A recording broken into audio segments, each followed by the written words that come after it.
Hello, beautifuls. Thank you for joining me in my favorite place. I want to talk today to specifically those people who have a desire to help. Maybe you're in the helping field. Maybe you are a conscientious and contributing citizen. Maybe you are a devoted family member. It doesn't matter where you want to help, but the desire to help is noble and needed now more than ever. However, for us to consciously give to another, be that an organization or even a person, in order to consciously give what they want and need, not necessarily what they think they want or need, but the true fulfillment of a want or a need, requires one very specific thing. And for many out there, you might be thinking, oh, it might be, learning all the tools and the methods that there are in the healing and helping fields. And yes, those are helpful, but the most important tool that we have in order to help others in a conscious and sustainable way is to obtain a deep and intimate knowledge and awareness of self. Now that might sound really counterintuitive, but when you think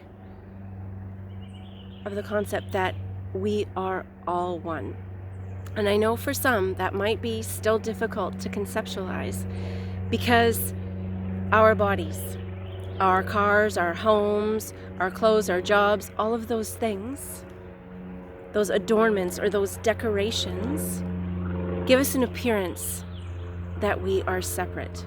It's actually an illusion. Whereas we share the same mind, the same energy, and the same conscious desires. We all strive for love, connection, acceptance.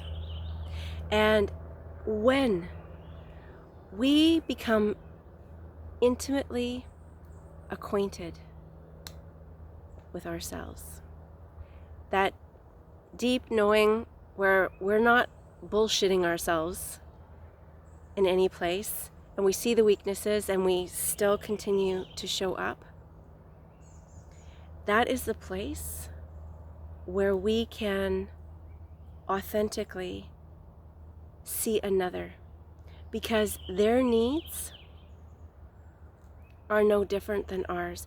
That is the place where masks have no value. And in any given situation that we come up against, if we intimately know ourselves, and I mean beyond the personality, we will know what it is that is needed in that situation for another. I thank you so much for joining me. And as many times I have mentioned, this might be a new concept for some. And I do appreciate very much you taking the time to listen. Whether you choose to accept it as your truth or not, of course, is always up to you. But I hope it gives you moment for pause and reflection. And of course, the journey to self-discovery is not something that happens overnight. It is a process, and even though I help others, I am still in that process. I will be in that process until I take my very last breath. So if there is anyone out there who is looking for assistance or just wants to ask some questions about their personal discovery, I am more than happy to help, and my information is either below or above, depending where you're watching this. And until we speak again, please be well.